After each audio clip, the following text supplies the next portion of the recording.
The late afternoon sun spilled across the room in lazy streaks of amber light, catching the dust motes as they drifted through the air like slow, glittering snow. I lay stretched across my old sofa, one leg dangling over the edge, a cup of tea sitting half forgotten on the side table. It had long since gone cold, but I didn't mind.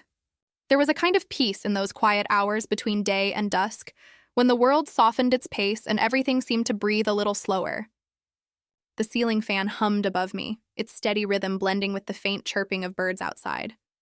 It was my favorite part of the day, a small sanctuary carved out of routine, a moment to just be. My home was always still around this time, wrapped in the sort of silence that isn't lonely, just contemplative. That kind of silence that allows your mind to wander freely. Until that day, when the knock came. It was a gentle, almost uncertain sound, the kind of knock that makes you hesitate before answering. I wasn't expecting anyone. Visitors were rare, especially unannounced ones. For a brief second, I wondered if it might be a delivery or a neighbor who'd misplaced their mail. But when I opened the door, there he was, Ethan, the young man who lived a few houses down, leaning on his bicycle with a shy smile tugging at his lips. Ethan was in his late 20s, with the sunburned skin of someone who spent too much time outdoors and a disarming warmth in his eyes. He'd always been polite, always friendly in passing, the kind of person who waved but never lingered. "Hi," he began, his voice soft, hesitant, carrying a note of something that wasn't easy to name. "I hope I'm not interrupting anything." I shook my head, curiosity piqued. "Not at all." "Come in." He stepped inside, bringing with him the faint scent of cut grass and summer air. As he parked his bike by the door and followed me into the living room, the air seemed to thicken slightly. Not with discomfort, but with an unfamiliar charge. He glanced around as though seeing the room for the first time, his gaze brushing over the worn rug, the framed photos, the light filtering through the golden curtains. "Can I sit?" he asked after a moment. "Of course," I said, gesturing to the armchair near the window. He sat carefully, elbows on his knees, hands loosely clasped. For a moment, we simply existed in silence, the kind that felt delicate, almost fragile. I could feel the question hovering in the space between us. When he finally spoke, his voice was low, almost a whisper. "I wanted to tell you something," he said. "I've always admired you." The words landed softly but carried a surprising weight. "Admired me?" The thought caught me off guard. Ethan, the boy I'd watched grow from a friendly, quiet teenager into this thoughtful young man, admiring me. He must have seen my surprise because he quickly added, "Not in a strange way. It's just, you have this calm about you. You handle everything with such strength and grace. It's inspiring." There was no hint of flattery, no hidden motive in his tone. Only honesty, raw and clear. I didn't know how to respond at first. Compliments were one thing, but this was something deeper, more intimate. "Thank you," I said finally, and even I was surprised by the softness in my voice. "That means more than you know." The corners of his mouth lifted in a small, relieved smile, and we sat there for a while, surrounded by sunlight and the quiet hum of the world outside. It felt peaceful, natural, like we had both stumbled into a conversation we hadn't known we needed. I offered him tea, a simple gesture, but one that seemed to ease the tension. He accepted with a quiet "thanks," and soon we were both cradling steaming cups, watching the light shift slowly across the floor. At first, we talked about small things, the weather, the garden outside, the new family that had moved into the house across the street. But soon, without meaning to, our words began to dig deeper. "You know," he said after a pause, his gaze fixed on the steam rising from his cup, "I've lived in this neighborhood for years, but I've never really felt like I belonged. Everyone's polite, sure, but you've always felt different. Open, but private somehow. Strong, but quiet." I smiled, feeling my cheeks warm. "That's quite an observation," I said gently. He chuckled softly, a little embarrassed. "I guess I notice things." His sincerity caught me off guard again. Not because it was unusual, but because it was rare. People didn't often look past what was visible. But he did. And that simple act of being seen made something inside me stir. A feeling I hadn't realized had been sleeping. "Thank you for telling me," I said after a while. "It's not easy to be that honest," He hesitated, glancing up.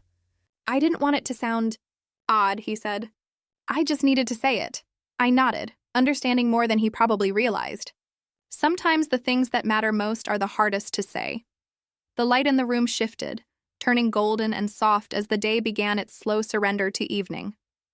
Time stretched gently around us, and in that space, our conversation flowed like water, effortless, real.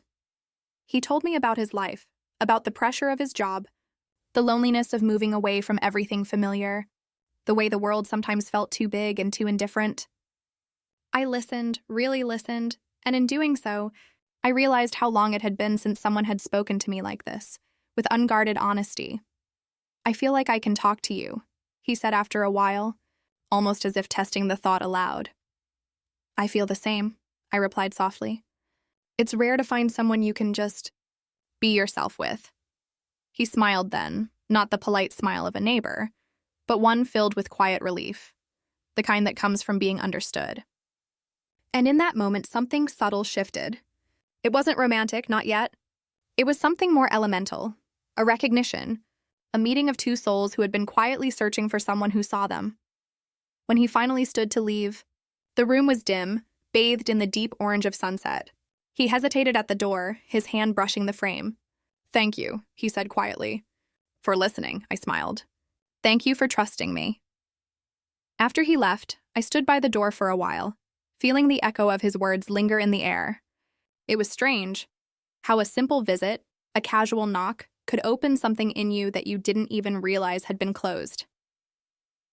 The next few days passed quietly, but that afternoon stayed with me. I found myself thinking about it in small, unguarded moments, while folding laundry, watering the plants, or watching the sky melt into twilight. There was a warmth that hadn't been there before, a flicker of anticipation I didn't quite know what to do with. And then, one late afternoon, the knock came again. I knew it was him before I even opened the door. Ethan stood there, his bicycle leaning against the porch railing, the sunlight outlining him in soft gold. Hi, he said, his voice carrying a nervous edge. I was hoping you might be free to talk. Of course, I said, stepping aside. He entered with the same quiet respect as before, but something about him felt different this time, more vulnerable, maybe even uncertain. We settled in the living room, the air filled with the soft scent of jasmine from the garden outside. After a few minutes of silence, he spoke.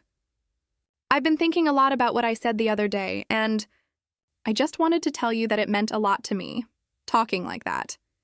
I don't usually open up to people. I know, I said gently.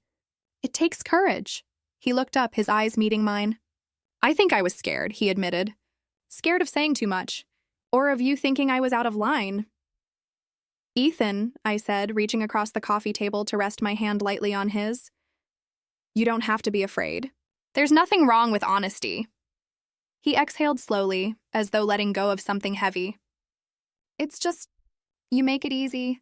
To be real, I mean. For a while, neither of us spoke. The silence wasn't awkward. It was full of everything we didn't need to explain. We talked for hours that evening, about dreams, regrets, the strange way time sometimes folds back on itself. I told him stories from my younger days, moments I hadn't shared with anyone in years. He listened, not out of politeness, but out of genuine interest. Then he shared his own, stories of loss, of starting over, of trying to find meaning in the spaces between. At one point, he reached for my hand again, hesitating, as if asking for permission. I didn't pull away. I simply let our hands rest together. The contact soft but grounding. That touch, simple, human, sincere, said everything we couldn't find words for. The room grew dim, the last of the sunlight painting the walls in a deep amber hue. When he finally rose to leave, there was a quiet understanding between us. No promises, no expectations, just a shared awareness that something genuine had begun.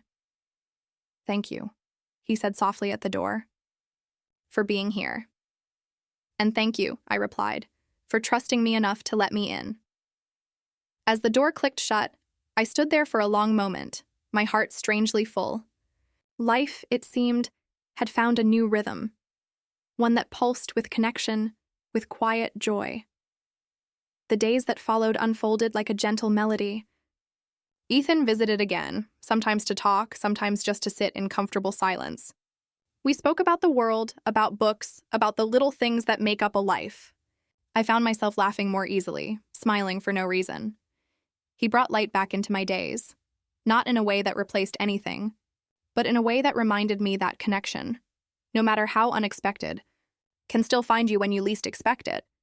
And each time he knocked, that simple sound carried with it the promise of warmth, of presence, of something quietly beautiful growing between us, unspoken, but deeply felt.